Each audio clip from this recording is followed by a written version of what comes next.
Entrevista. Eu converso por telefone com o mestre Tico Camaleão. Mestre, boa tarde, seja bem-vindo.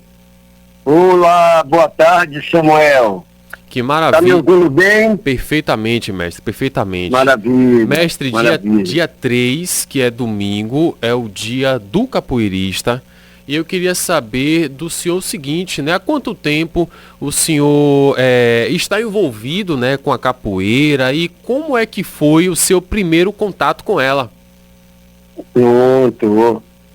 Para desejar aos ouvintes aí que quiser almoçar uma boa digestão, né? E quem vai almoçar ainda, um bom apetite. Então eu tenho meu nome de batismo é Raimundo Nonato Souza e na capoeira eu sou conhecido como mestre Tico Camaleão. A capoeira entrou em minha vida de uma maneira que eu não sabia que estava praticando capoeira, né? Sim. Eu tinha por volta de 10 anos e um tio meu, ele também não é da capoeirista, mas ficava visitando sempre que vinha a Salvador a academia do mestre Bimba. E lá ele via os movimentos. Quando ele chegava na casa da minha mãe, ele pegava em minha mão, vambora, tipo, gingar, e assim, capoeira e tal, e eu não tinha noção de nada. Esse foi o meu primeiro momento com a capoeira, né? Ele me introduziu, me botou o apelido de Tico e falava as histórias do mestre Bimba. Então, mas até aí eu não liguei muito para a capoeira.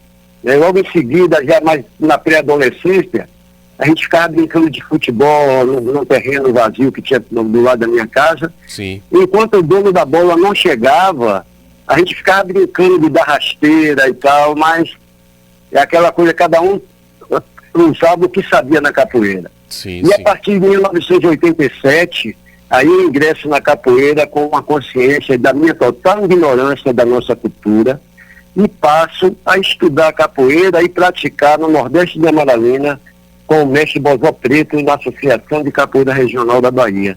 E assim a capoeira entra em minha vida.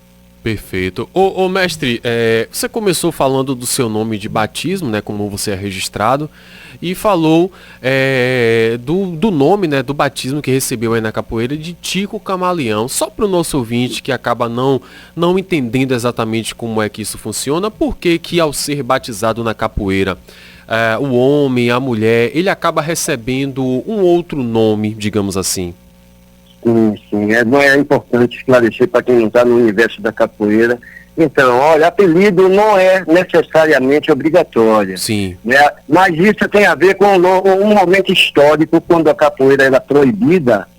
E nesse período, os capoeiristas que praticavam na rua, eles usavam apelido, porque se a polícia chegasse procurando Raimundo Nonato Souza, não, aí como é seu nome? Tico Camaleão. Então, era uma forma de se proteger. Né? Então depois Sim. disso vira um ritual na academia que muita gente ainda usa hoje pelo Brasil, essa questão de colocar apelido nos alunos. Né? A partir do momento que você vai, sendo introduzido na capoeira, vai receber a sua primeira graduação, ou nos lugares, nas academias também que não tem esse sistema de graduação, Sim. Aí os mestres continuam colocando esse apelido por conta desse momento histórico. Perfeito.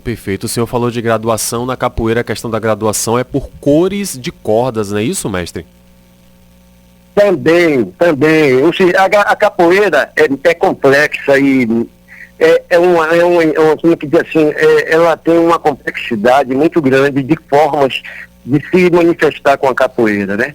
Dependendo dos grupos que você conhece pelo Brasil afora, pode adotar ou não um sistema de graduação com cordas coloridas, né, que geralmente usa as cores da bandeira do Brasil.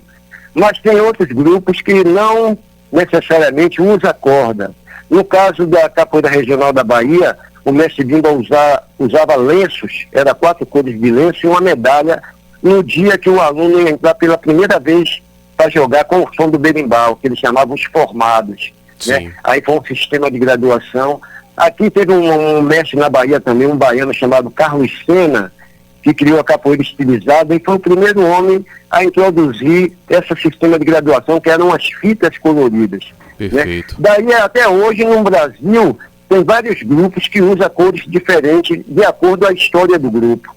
Então é muito complexo a gente entender em capoeira e chegar já achando que entende tudo como se fosse no karatê ou no judô, no que tem um sistema de faixa internacional. A capoeira não, ela se dá o luxo de ter várias formas. Maravilha. De se fazer esse sistema de reconhecimento da pessoa enquanto um graduado, um professor, um contramestre, sabe? Perfeito. A maior forma é que no dia que o mestre entende que vai anunciar para a comunidade da capoeira que aquela pessoa chegou a uma graduação, tem as festas de batizado, de formatura, e nesse dia entrega um diploma, anuncia para a comunidade da capoeira que aquela pessoa, a partir de hoje, é reconhecida como um mestre de capoeira, um contramestre, e ela tem que ter na capoeira uma trajetória, porque antes da gente anunciar isso, a pessoa já está fazendo um caminho, e aí as pessoas estão conhecendo o trabalho delas, o desenvolvimento dela dentro da capoeira. E isso é que valida ela ser reconhecida pela comunidade. Perfeito. Não é assim, eu me formei aqui dentro da minha escola, mas ninguém me conhece. Uma das coisas fundamentais é que você tem que ter trabalho.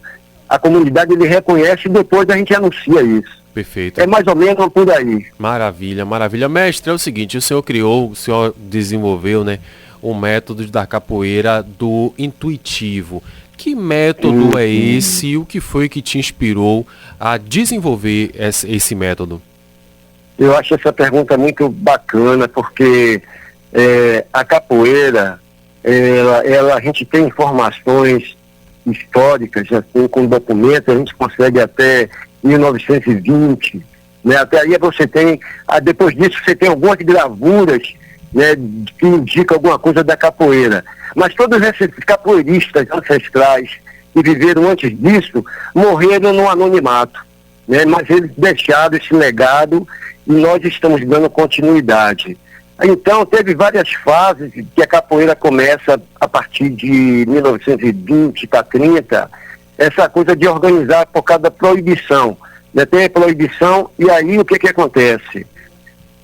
Houve uma oportunidade de se legalizar a capoeira. Só que, através do mestre Bimba aqui na Bahia, ele é convidado pelo governador do estado para ir fazer uma apresentação e ele pensa até que ia ser preso. Mas chega lá, ele apresenta a capoeira e aí passa um processo de liberação e ele organiza a primeira escola, né, com uma metodologia de capoeira que ele deixa ele, para poder evitar essa questão da proibição, ele bota Centro de Cultura Física Regional, não chama de capoeira, só depois que vem a ser a capoeira regional. Então ele dá no início aí a primeira escola de capoeira.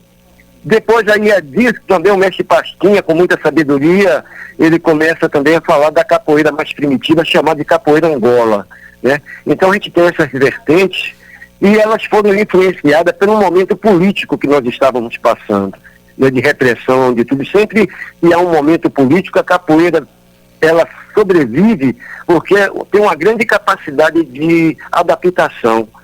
Então aí quando você me pergunta por que a capoeira do intuitivo, eu comecei com capoeira regional, me formei a mestre pela capoeira regional, mas na minha caminhada eu percebi que não é muito pouco você preparar as pessoas para o combate, para usar a parte bélica da capoeira, né? A gente precisa de mais coisas, a gente está vivendo um momento de tanta violência, de tanta dificuldade, de tanta guerra, de tanto ódio, que eu penso para esse momento a capoeira tem que ser elevada no sentido de fazer com que as pessoas entrem em um processo de autoconhecimento e fazer essa revolução interna, né? Porque as algemas, o chicote não é mais nas costas do escravizado. Hoje se usa a psicologia, né? As pessoas trabalham, nós vivemos praticamente um sistema de escravidão, mas a psicologia que é a grande arma. Então, acho que através do autoconhecimento, do processo de libertação interna, a gente pode fazer uma revolução. Então, como estamos vivendo um momento que dizem os estudiosos que seria as doenças do momento, as doenças psicossomáticas. E a gente está vivendo isso, né? Muita gente com problemas emocionais e dramas. E aí eu penso que essa capoeira, para atender esse público, ela tem que trabalhar essa questão. O mais importante é o outro, como a gente vê o outro que está treinando e aprendendo com a gente, como uma pessoa que está ali para trocar informação, saberes, né? Que ela tem que ser valorizada do ponto de vista que ela está, né? Do autoconhecimento de si mesmo, para ver o quanto ela está reprimida na vida dela, o quanto a vida de agitada de dia a dia tira a gente do nosso centro. Então, o trabalho, eu não sou formado em psicologia, nem nada disso, mas eu estudei algumas coisas para entender, e entendo que nesse momento é uma opção importante, além dela estar seguindo outros caminhos de competição, né, de manter a tradição, é de chamar um público para experimentar essa capoeira num processo de autoconhecimento, de cura. Então é por aí que eu estou seguindo. Falando, né, de autoconhecimento, de cura, mestre, a gente fala, né, sempre aqui no programa sobre, a gente entrevista, né, diversos especialistas e muitos também aqui da área de saúde. E eles sempre falam, né, sobre a importância da gente realizar atividades físicas que são prazerosas, não só para o corpo, mas também para a mente. E aí eu queria saber do senhor o seguinte: o senhor indica a capoeira também para esse ouvinte que nos acompanha aqui, quando o assunto envolve uma rotina mais saudável, sair do sedentarismo? A capoeira também é uma dessas opções? Olha, eu te digo com toda certeza, porque você vai estudar um pouco assim, musicoterapia, arte-terapia, vai para o Tai Chi, você estuda várias outras coisas, ou vai aprender, você vê, tem uma forma. Aí quando você vai experimentar a capoeira, você constata que lá você está tendo música, você está aprendendo a cantar, você está aprendendo a tocar um instrumento, além do exercício físico e desse compromisso histórico com nossa ancestralidade. Então é totalmente uma identidade curativa. A capoeira, ela por si mesma já vem provando que ela, independente das limitações das pessoas, ela é possível. Tem muitos mestres ensinando o pessoal com problemas de deficiências, né? Tem pessoas com cegas praticando capoeira, tem pessoas idosas praticando capoeira. Ela se adequa a cada tipo de cliente, né? Você vai para capoeira, a gente não vai dizer, você tem que aprender a dar um salto. Olha, a coisa mais eu acho importante dentro de capoeira e de qualquer outra prática física é a gente respeitar os limites do nosso corpo. Se você está tendo uma vida sedentária, você não pode querer chegar aqui, vamos fazer uma corrida de 20 quilômetros. Não, começa andando e vai vendo o seu ritmo, vai percebendo que você anda hoje 100 metros, no outro dia você está andando 400 metros, no outro 500. Então na capoeira você começa com uma ginga, sentir uma dor numa parte, tem que obedecer à linguagem corporal, porque o corpo nosso fala, né? Ele avisa. A gente tem que ter, além da questão do movimento, que a capoeira é rica nisso tudo que eu te falei, a gente tem que entender que o nosso organismo é um todo. Não basta só a capoeira, é preciso um ambiente agradável, é preciso uma música de qualidade, tudo isso eleva e ajuda na nossa saúde, né? Tudo esse processo. Um outro processo importante, que a gente não dá muita importância, a alimentação. Então, falar em capoeira é pensar em tudo isso dentro de um contexto integrado para que a gente possa ter essa saúde. Então, a capoeira, para mim, é uma das artes mais ricas que oferece várias possibilidades. E ainda mais, com música. Nas outras lutas marciais você não tem música. Na capoeira você tem a música, você dança e briga dentro da luta, da musicalidade, né? Então, a capoeira, eu acho que os estudiosos têm concebido essa verdade. Tanto é que ela hoje está em mais de 160 países. Não foi o Estado, não foi ninguém que fez com que ela se propagasse, foi os próprios capoeiras de maneiras clandestinas, né? Se espalhou e agora o Estado está cada vez mais tomando consciência da dimensão da capoeira.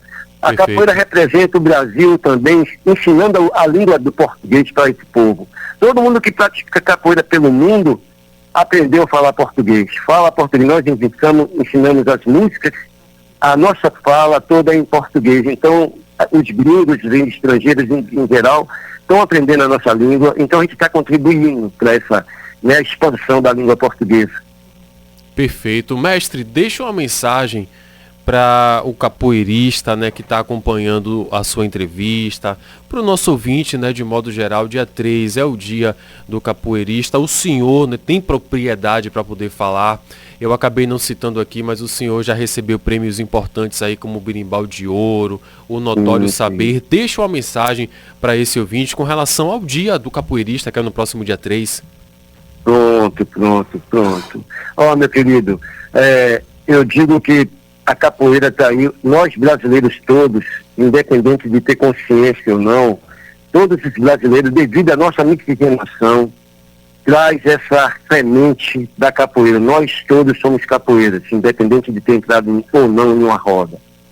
Para os capoeiristas, eu digo que um dos elementos mais importantes que nós temos é manter uma consciência crítica, porque capoeira deve se manter como esse instrumento de libertação, né? Qualquer caminho que você escolher para praticar, começar a praticar capoeira, é válido, mas nessa busca, nessa relação, procurem investigar outras possibilidades que de repente você tem um outro trabalho que você vai se identificar mais, né? Então, a capoeira, em qualquer lugar, é um caminho iniciático para uma grande descoberta sem fim. E isso vai fazer a gente sentir orgulho de ser brasileiro. Então, para cada um de vocês, ouvintes, eu quero deixar o meu abraço, parabenizar todos os que estão praticando capoeira pelo dia 3 que está chegando, né, e que a gente continue nos nossos processos revolucionários. A capoeira é acolhedora e quem tiver vontade, procure a capoeira e reconheça. Se não se identificar em um lugar, procure outro. Maravilha. E estudem essa arte. Perfeito, conversamos aqui com o mestre Tico Camaleão, né, sobre o dia do capoeirista, que é o dia 3 de agosto. Mestre, muito obrigado, viu? Valeu, Samuel, um abração, querido. Um abraço. Valeu, Samuel, outro. Viva a capoeira!